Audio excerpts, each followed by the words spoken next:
In the last video, we explored a simple but very important idea that many of us are not struggling because we are broken.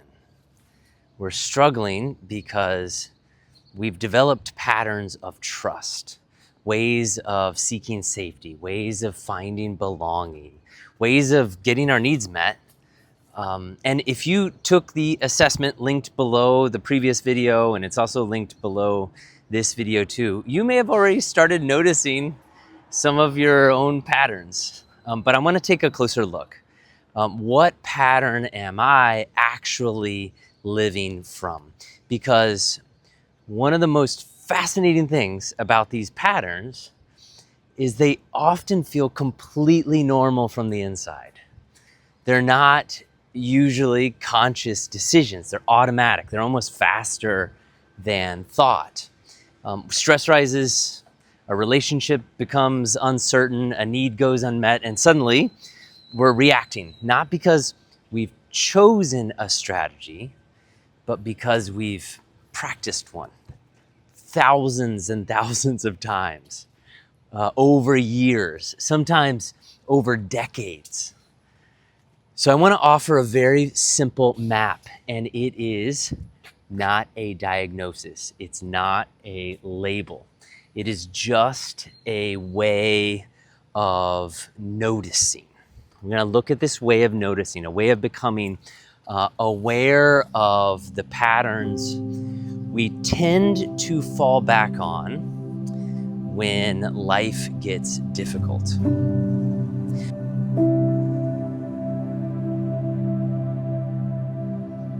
Okay, one of the simplest ways to understand attachment patterns is to think about two questions.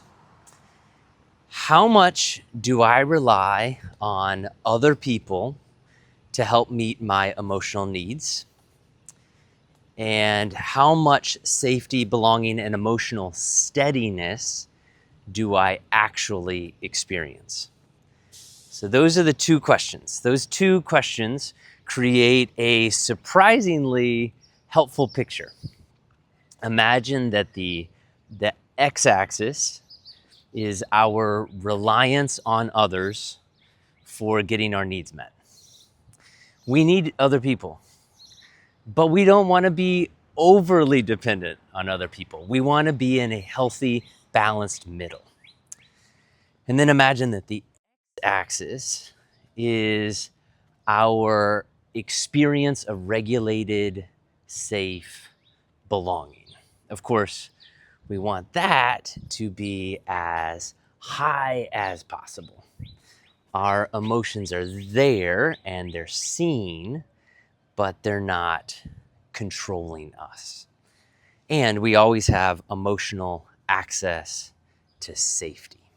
So if this were a graph, we would want to be in the center and at the top. This is a place I would call anchored or a safe harbor. And this is what secure attachment looks like. Not perfection, not emotional control, not always feeling calm. Secure people still experience fear, they still grieve, they still get overwhelmed, but they trust that relationships can remain safe enough to stay present inside of them.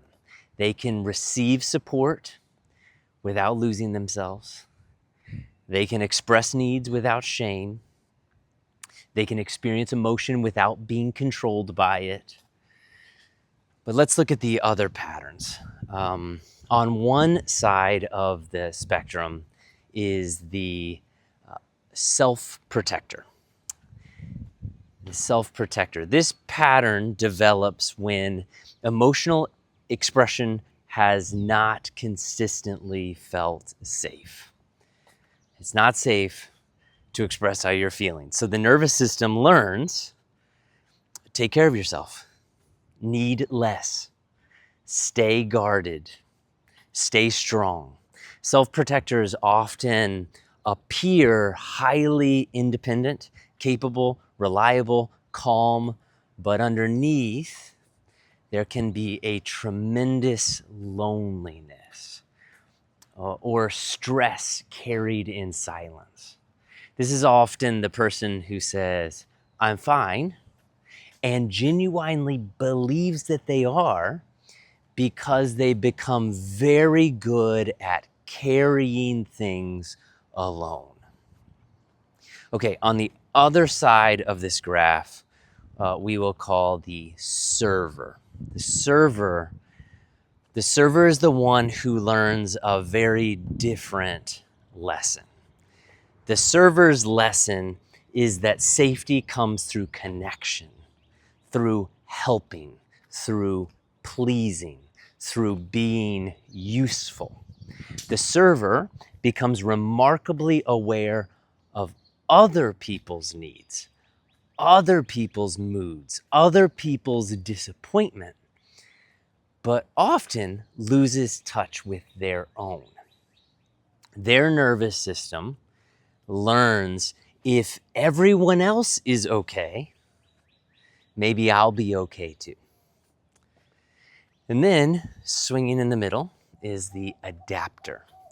The adapter swings between both worlds, longing for closeness and then needing distance, moving toward people and then suddenly pulling away, building trust and then building walls.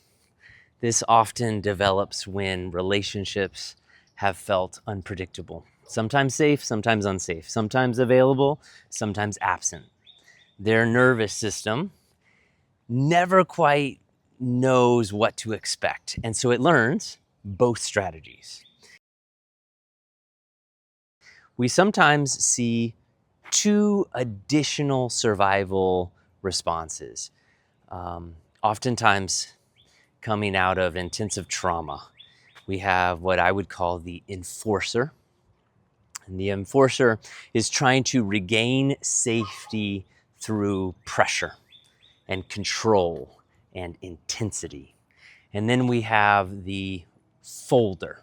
The folder meaning shutting down, disappearing, collapsing inward. Again, the enforcer and the folder patterns, they spring out of unprocessed trauma.